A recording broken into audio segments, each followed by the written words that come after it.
One moment, one foul, and suddenly the entire WNBA is under fire. What happened on that court wasn't just another heated play, it triggered outrage, divided fans, and raised a dangerous question. Is the league failing to protect its biggest star?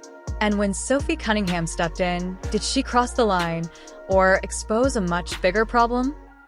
I just want to say that Marina Mabre is a bum, and I own her. She shoved me like that was going to change the score. She was out there putting up Angel Reese stats with her 6 points and 8 rebounds. She needs to relax. They tried to gang up on me with 3 players because I cooked their whole squad, and I had to let their bench know after I hit that 3-pointer to shut their asses up. My name is Sophie Cunningham, and I won't allow anyone to harm Caitlin Clark. During that game, JC Sheldon deliberately poked Caitlin in the eye, and then Marina Mabrey pushed her down, yet the referees did nothing. I simply couldn't bear it. Seeing my teammate treated this way, I knew I had to step up and do something for her. The moment that sparked everything started with contact. An eye poke involving JC Sheldon and Caitlin Clark. Tempers were already high. Physical play had been building all game. Then, with less than a minute left, Sophie Cunningham made her move. A hard foul. No subtlety. No hesitation. And just like that, everything exploded. Players are faster, they're better, they're bigger, they're stronger. They're as good as they've ever been. They're as athletic as they've ever been. The game is fast now. Things are happening quickly. Everybody's getting better, except the officials. So we got to find a way to remedy it. I mean, you've heard every coach talk about it, so I don't know what the answer is.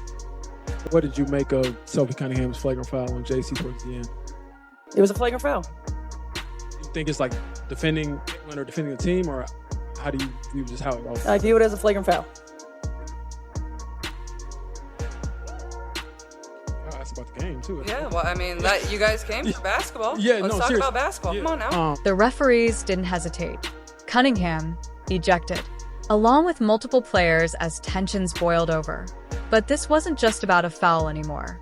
Fans immediately split into 2 sides, one calling it reckless, the other calling it something else entirely: protection.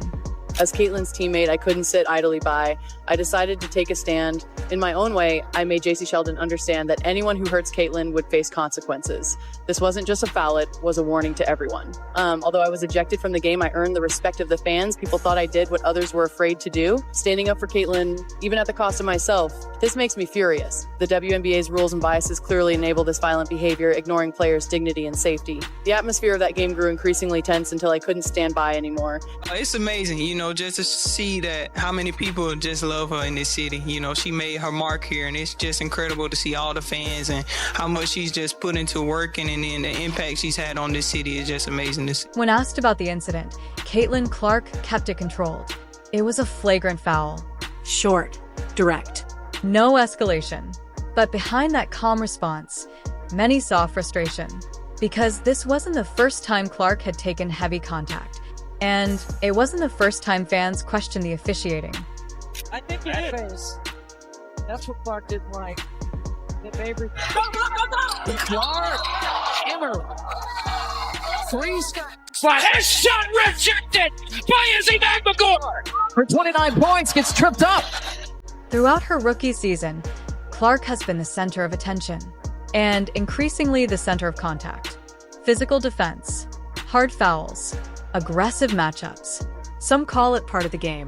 Others say it's something more. A pattern, a test, or even a target.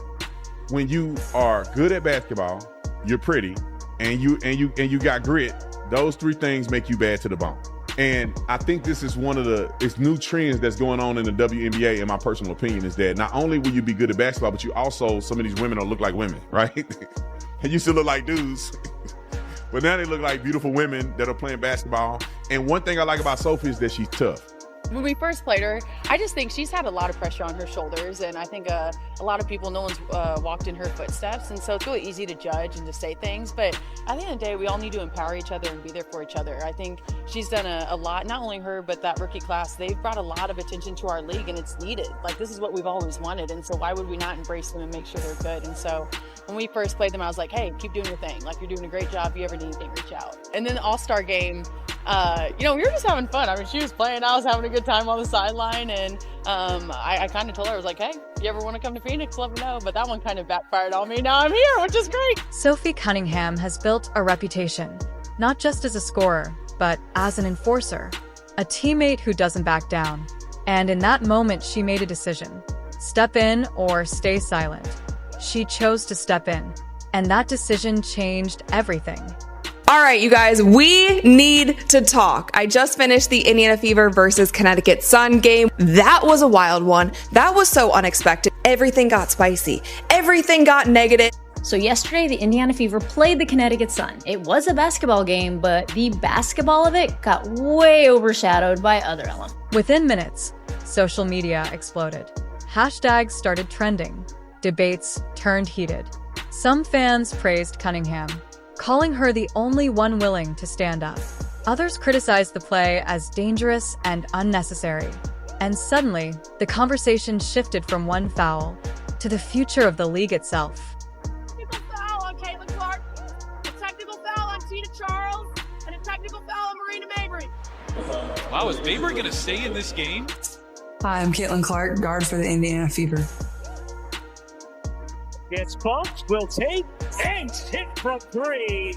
Here's what makes this situation even bigger. Caitlin Clark isn't just a player.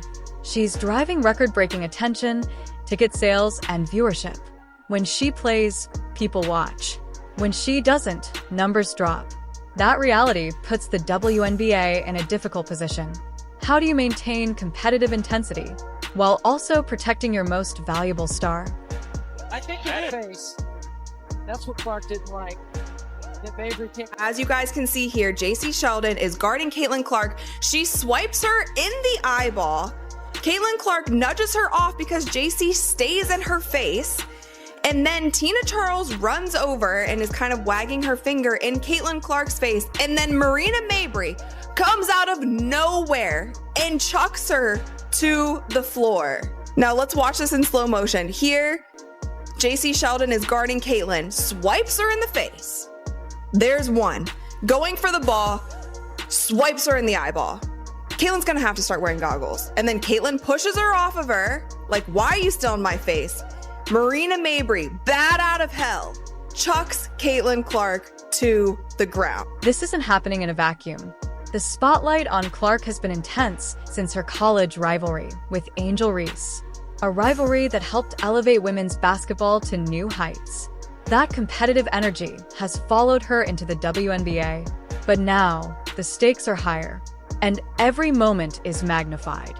Caitlin Clark in this particular game kept complaining that she was like scratching her arm and complained to the officials about it. And honestly, the entire game, they were jawing at each other. They were chirping at each other. Marina Mabry always on the side, coming to her teammates' defense because we all know Marina Mabry. But really, the boiling point was Sophie Cunningham's hard foul on JC Sheldon. And I truly think that this was a message that she was sending to the leagues, to the officiating, just like to everybody, because it is, if you are watching any of these games, you are seeing that there is a disparity in the way that it's being officiated, and the Indiana Fever are held to a standard that no other team is held.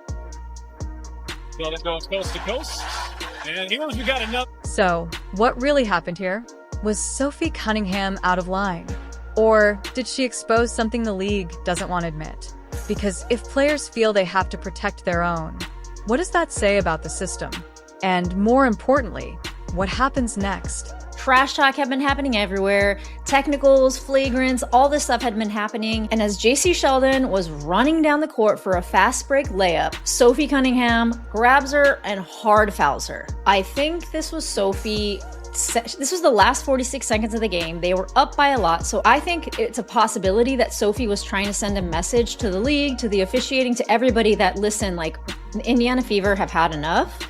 And this is what's going to happen. Do you think the WNBA handled this situation correctly? Or is there a deeper issue at play? Drop your thoughts below and subscribe for more deep dives into the biggest stories in sports.